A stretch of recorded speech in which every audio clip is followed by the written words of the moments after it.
Subscribe to BISBO and press the bell icon. See boring news turn into enjoyable stories. The convoy of trucks stretched tens of kilometers, winding their way, speeding towards Gujarat's Kandla and Mundra ports, where they quickly unloaded the wheat they carried all the way from central and north India. Because all of a sudden, the world's second largest wheat producer, India, is being besieged with orders after the world's biggest exporter of wheat, Russia, invaded Ukraine, the fifth largest exporter, keeping both their produce out of the market. Countries across South Asia, Middle East and North Africa, each of whom used to buy over $100 million worth of wheat from them, were left scrambling for their staple diet of bread and roti, flour and wheat pancakes. Meanwhile, India has tons of it lying in warehouses, thanks to record production of over 100 million tons every year over the last couple of years. But it exported just 7 million tons of it, largely because India wants to maintain its own food security, after having once faced just such a shortage when it had no choice but to import wheat from the US for 2 years under the infamous PL 480 scheme of 1954. Since then, the country introduced MSP, minimum support price, as an incentive for farmers to produce enough wheat and rice so as never to be dependent on anyone else ever again. But with granaries overflowing with 2.5 times above the minimum buffer stock of 7.5 million tons mandated by the Food Corporation of India, Modi tried to correct the imbalance by amending then retracting the MSP Act after continuous farmer protests. Now, just as he was being presented with the perfect opportunity to export away this excess grain, that too at a bumper price of around $450 per ton, far above the MSP price of approximately $260 or $20,000 at which the government buys from farmers, at which price it is normally uncompetitive in the export markets, as Ukraine sells it for even less, $210 or 16,000 rupees per ton. India took a sudden, sharp U-turn and banned the exports of wheat, except for government-to-government contracts. Until just a fortnight earlier, the government machinery was in full swing to enable exports. The Commerce Ministry was exploring new markets, the Farm Ministry was busy setting up labs to grade wheat, railways were giving priority to wheat wagons, ports were clearing storage spaces for the expected inflow, and the Shipping Ministry was asked to give preference to wheat consignments. But while all this was happening, the price of atta, wheat flour, in India had shot up to its highest level since 2010, fueling inflationary trends in the country. Britannia warned that they would have to raise their biscuit prices again in May, after already having once done so in March, because both farmers and traders were holding on to their stock in anticipation of getting better prices. The Flour Millers Association complained to the Food Secretary. The hoarding of atta has to stop, otherwise prices will go through the roof. The export ban did its job and prices dropped back to near MSP level within hours.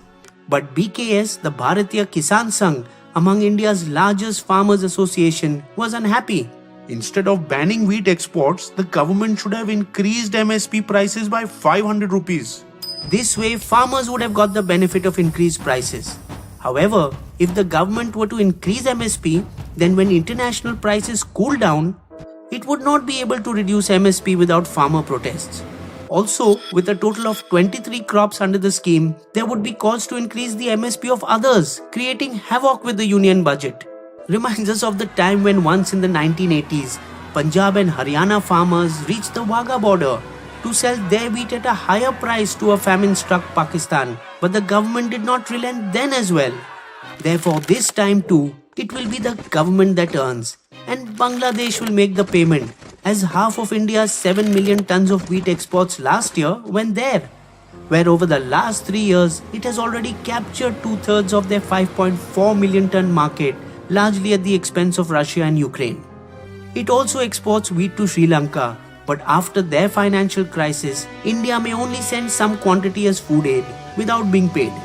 The government would ideally not want to miss this opportunity, especially since prices of oil and fertilizer, which India imports in large quantities, have all gone up in the international market, and a bonanza in wheat may help offset some of those financial losses. But their eye is on the country's food security, which is why they announced a conservative export target. we will cross at least 10 million tons comfortably this year. The private sector's eye is on profits and they want to seize the opportunity. India will triple wheat exports to 21 million tons. So big exporters went to wheat mandis and offered farmers prices way above MSP. Result was that government mandis are expected to procure less than half of the 44 million tons it purchased till mid-May last year, just 19.5 million tons, way below the 25 million tons they need for PDS, public distribution system, that provides grain at subsidized rates to ration shops. So, hoping to make up the shortfall, they have extended the purchasing season to end May and also relaxed quality norms, offering to buy even shriveled wheat.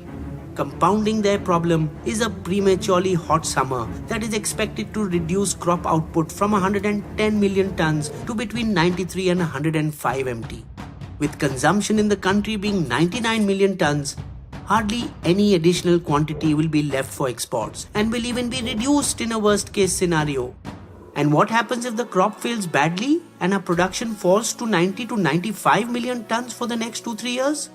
Our buffers will drain out and India's food security could be threatened. Thus, the caution. Exports of wheat were similarly banned for 6 years from 2007 to 13 after India exported too much and had to resort to imports to cover a shortfall during 2005 to 2007. That export ban led India to stocking up 41 million tons of wheat in September 2019, which the central government soon started giving away as freebies, though they are now having to curb their enthusiasm. Allocation under the National Food Security Act to 11 states were cut, saving 5.5 million tons. Reduced giveaways under the Pradhan Mantri Garib Kalyan Yojana and substituting rice instead of wheat saved another 5.5 million tons. The sudden about turn put in jeopardy the efforts of Food Minister Piyush Goyal, who used the opportunity he got at a Dubai summit to pass a chit to the Egyptian minister seated beside him. India can give Egypt all the wheat it needs. I request an urgent meeting. He was invited for a discussion the very same day. You should look at transferring your 5 million tons of wheat purchases from Russia and Ukraine to India. His initiative resulted in an Egyptian delegation visiting farms and processing units in Maharashtra, Madhya Pradesh and Punjab and port facilities on India's western coast. Now Egypt is the world's largest importer of wheat and spends roughly 3.5% of their annual budget subsidizing bread, a $5.5 billion opportunity. Shortages in this highly controlled country can find outlets in protests like the 2011 Arab Spring, which were triggered due to similar reasons. This highly eligible bachelor had been negotiating with Argentina, France and the United States, the other large wheat exporters, before India jumped in.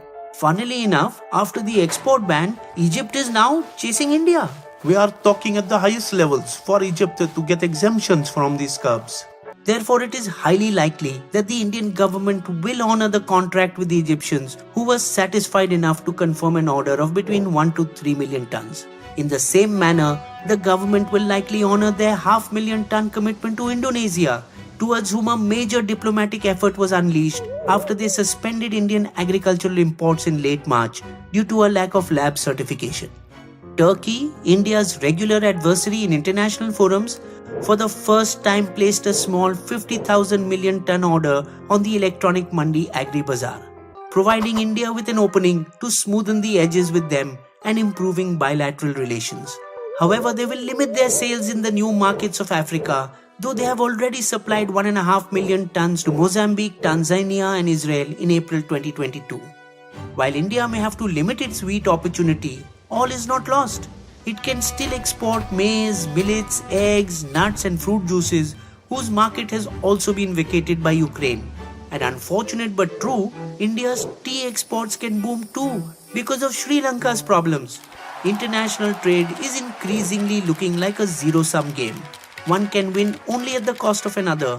Both can't win at the same time.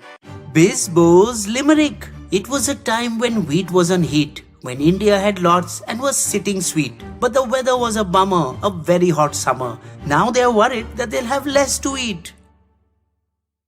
You will also find these sources listed in our video description section.